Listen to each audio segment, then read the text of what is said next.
Why, hello there, Nice Tear here. I do hope you're having a good day today, and today I'm bringing you a review of a knife that I unboxed relatively recently. This is the Vanguard Breaker Liner Lock carbon fiber model, and this particular one has they call it a semi-mirror. I'm calling it a pretty much darn... It's not like I have seen more perfect, like, exact mirrors on DLCs and just in general, but this is pretty mirrored. You can definitely see pretty well.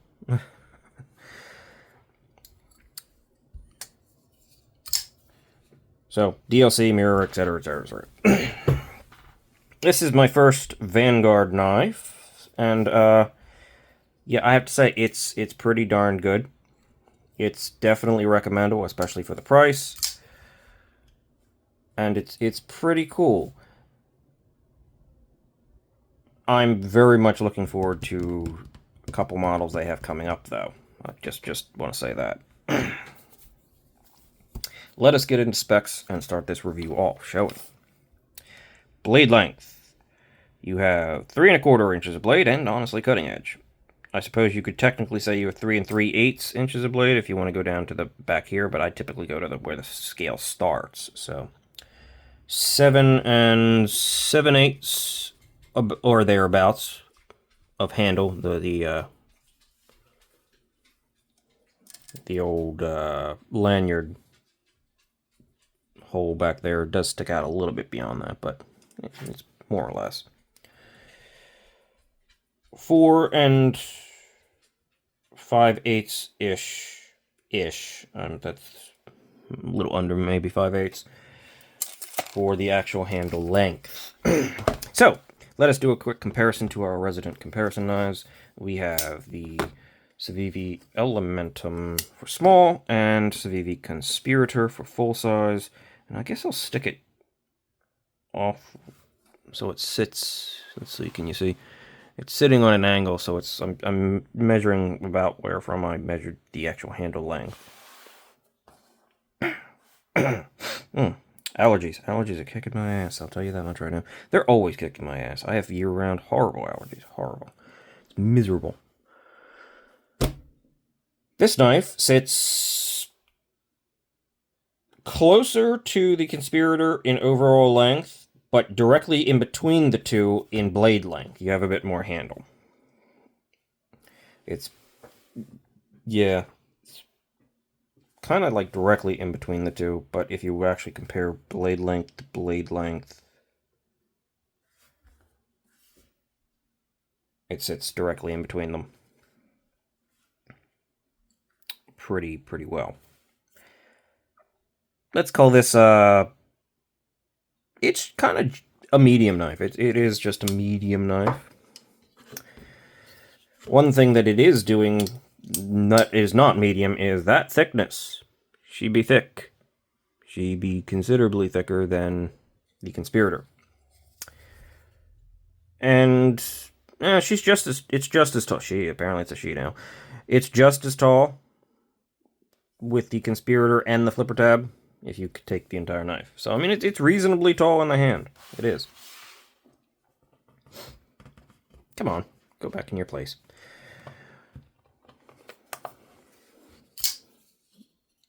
So, medium-sized knife, relatively thick. Weight. Yeah, 4.98 ounces. It is not the light knife. It honestly, because it's not a huge knife, I think it feels heavier than it is. There is some weight reduction in there. I think they could have probably done a bit more skeletonization than just some... Hold on. Do I have another light? I have another light. Let's see. Doink. Doink. There we go. That should help. Yeah, you can see how there's some skeletonization and circles in there. They could probably have done more. It is a bit weighty. It is a liner lock with steel liners. But they could have probably reduced it a little bit more. But I mean, I don't mind carrying a 5-ounce knife. Some people might, though. Yeah, I can see that. I carry bigger knives and heavier knives, so who cares? As long as it's not pulling your pants completely down, you're fine. Oh, that slipped right out of there. I forgot to do my grip length comparison, and as you can see, yeah, you have more than 2 AA batteries of grip length here. You're probably not going to be suffering for handles space. Hardware check, you have T8 on the pivot and T8 on the body. The clip is internally mounted. It is not reversible, so you don't have to interact with the clip whatsoever. So just by the looks of it, you'll have to work with 3 T8s to get into the knife, which is pretty good. Relatively decent on the hardware. Thickness. Here's where it's thick. Yeah, 576 thousandths, almost. It's well over half an inch. Blade stock, 135 thousandths. Not bad. Not the thinnest thing ever, but not terrible. Behind the edge. I have a feeling this one's not the thinnest behind the edge. This is not one of those super slicers. Yeah, 17 thousandths. From what I've heard of other Vanguard, like the SX and everything, that's pretty standard. They're not the sliciest knives. Maybe some of them are, but a lot of them are not. It cuts fine. It's got a good edge. And of course the DLC, now that I've been touching it, looks horrible, which is true of DLCs just in general. But not the sliciest cutter ever, but it is sort of a reasonable middle ground. I'd like typically 15 to 16 thousandths for a middle. That's my face right there, isn't it? Ooh, not that you can actually see a very good look at my face, considering it's a little bit distorted, but 15 to 16 thousandths for middle ground is pretty reasonable. It'll still perform. It's still good. It's just not, you know, a laser beam at 10 thousandths behind the edge, right? It is a flat ground, not the super tallest, and that's part of the reason why it doesn't get down there. And I believe that is the last of our specs. Yes, why do I feel like I'm forgetting something? I'm not. Okay, so let's just start talking about this knife. First of all, of course, the show-stopping element here is a near perfect polished DLC, which you don't see, especially not on knives at this price point, which I'll just let the cat out of the bag and say this was like 260 bucks. You don't see that on this. And the fit and finish for 260 bucks is pretty darn freaking good. Yeah. Fit and finish and value, 100% there. It is S35 VN blade steel, so it's not like the super premium stuff, but to be fair, considering the fact that most knives in M390 are not heat treated as well as what we see on S35 treatments, I'm fine with taking the cheaper steel, especially if it means a lower price tag any day of the week, right?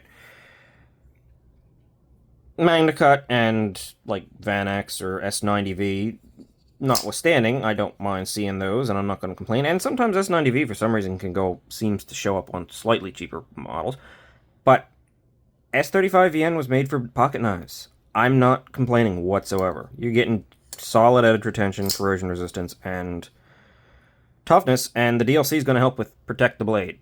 Let's be honest, DLC should be tough. It's diamond light coating. You aren't going to get the scratches, you aren't going to get the wear that you're going to get on other knives because of this coating, even with this mirror. I'm not going to try and scratch it because I don't want to scratch the mirror. if by some miracle it does, yeah, I prefer that not to happen. But this should hold up and should be really nice. They also have, of course, a non-coated version with a semi-mirror, too. I opted for the full DLC, sort of murdered out reflective craziness thing, just because I like that. So, drop point blade, simple as that. Nice wedge up there. Opening hole aperture is your only real method for actuating with this knife. Fortunately, it works pretty freaking well. They may have been able to do like front flipper if they had raised this just a tiny bit and put some jimping here, but it would be pretty tall, so it probably wouldn't be too... It might be a little bit awkward. I don't mind it not being there. Would have been interesting to see what if it worked if they did. There is no jimping on the spine, mind you. The stop pin is way up in here. It is not attached to the blade, but it is pretty much internally housed. I mean, it's deep in there, and it does not interfere with the actual ability to get to the plunge grind, which, the plunge grind, oh my god, this is fantastic. This is almost direct, straight drop down plunge grind. Just endless life. This is great. You have all of the life for this knife. I mean, you have a point. It's kind of unfortunate that it actually is as thick as it is, only because you're going to have less life up, because you have just as much as you want. It's great. Love that. I also love how they did sort of like a horizontal sort of like brushed satin. I don't know if it's brushed, but it's a heavy satin on the flats here to contrast the mirror. Very, very nice. One thing, and I have to do it, I have to say it, is a negative for me on this blade. And that is the massive logo of Tough Knives, the designer, Jeff Blauvelt. He's in PA. I'm in PA, so I mean he's not that far from me.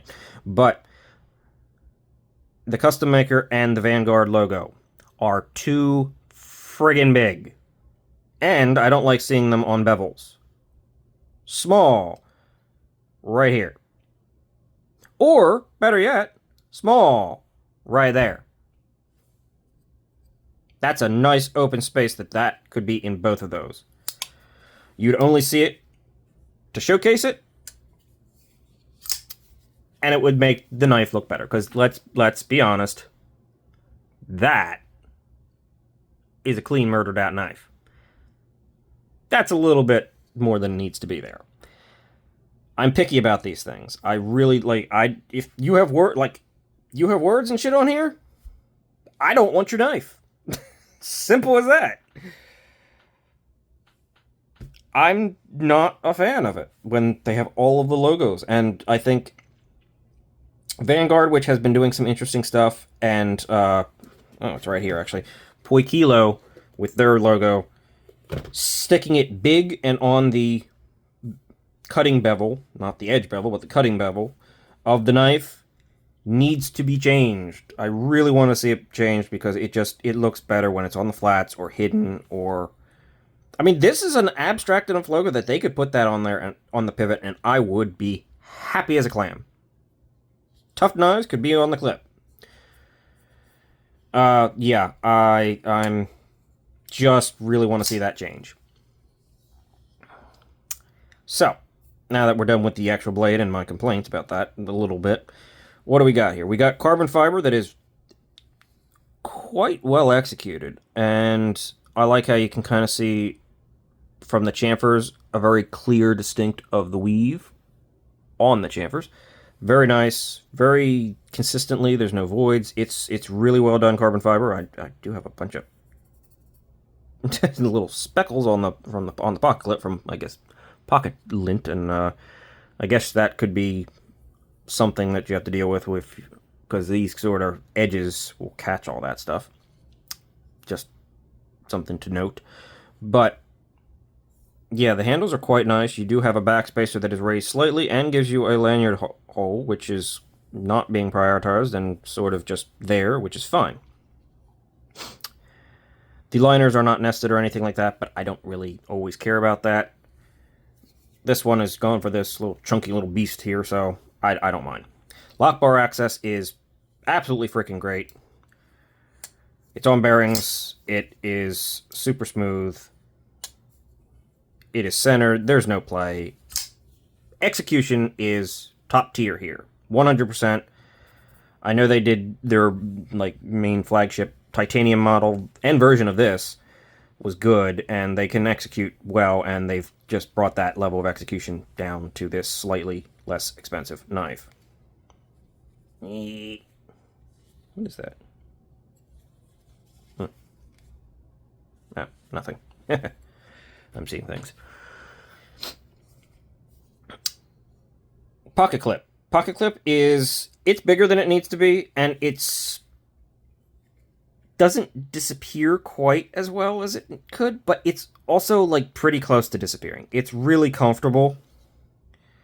It is a little stiff. I gotta admit, it is a little stiff.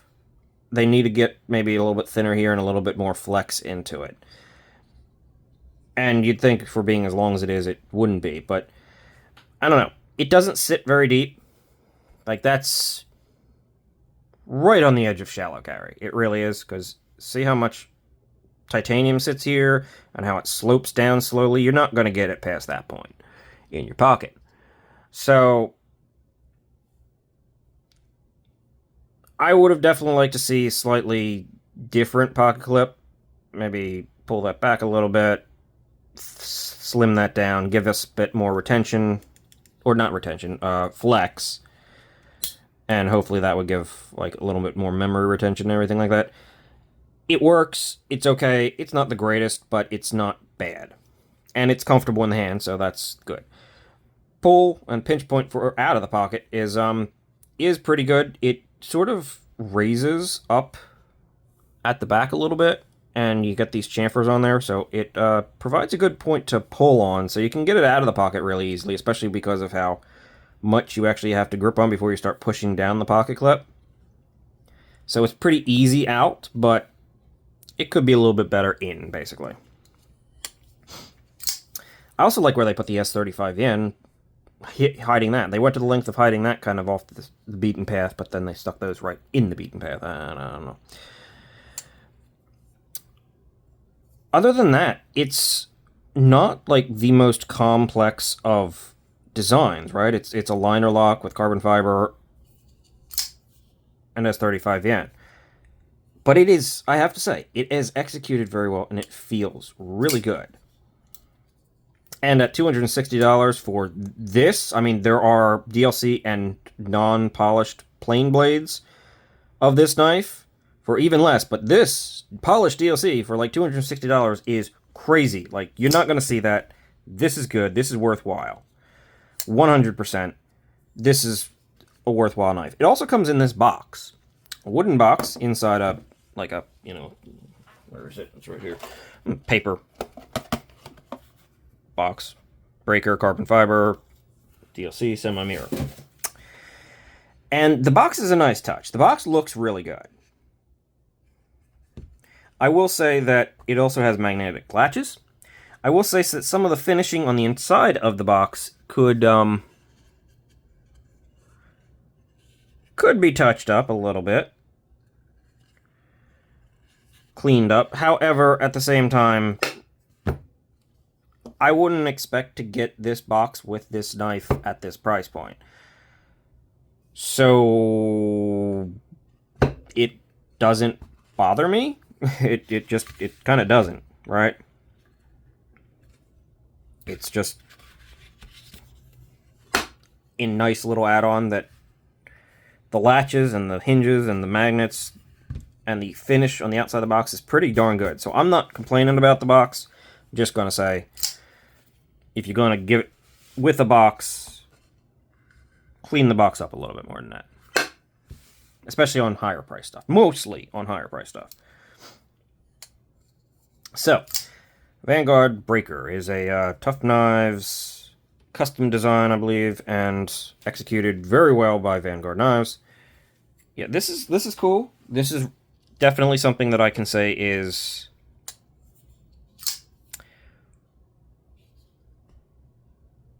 it's definitely recommendable. It is just sort of, it's not 100% my style. Honestly, without the DLC, I probably wouldn't have gotten it. That I didn't get or the polished DLC.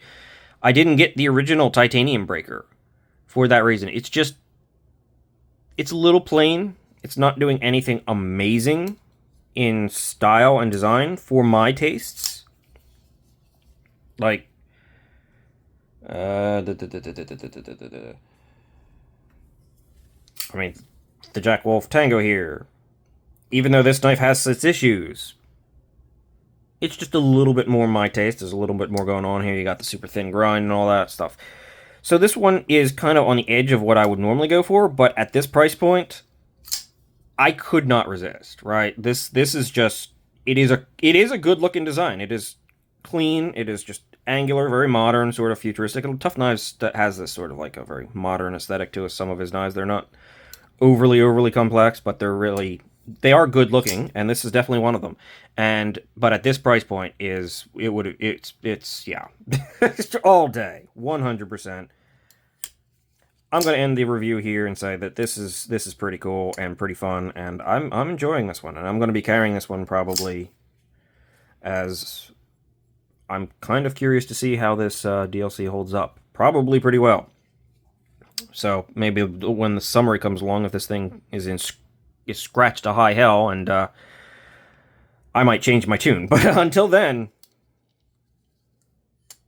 the little bit of carrying that I've done for the review, yeah, it's good. I just cleaned up the blade and there's nothing on it, so I will end things here. Say thank you for watching.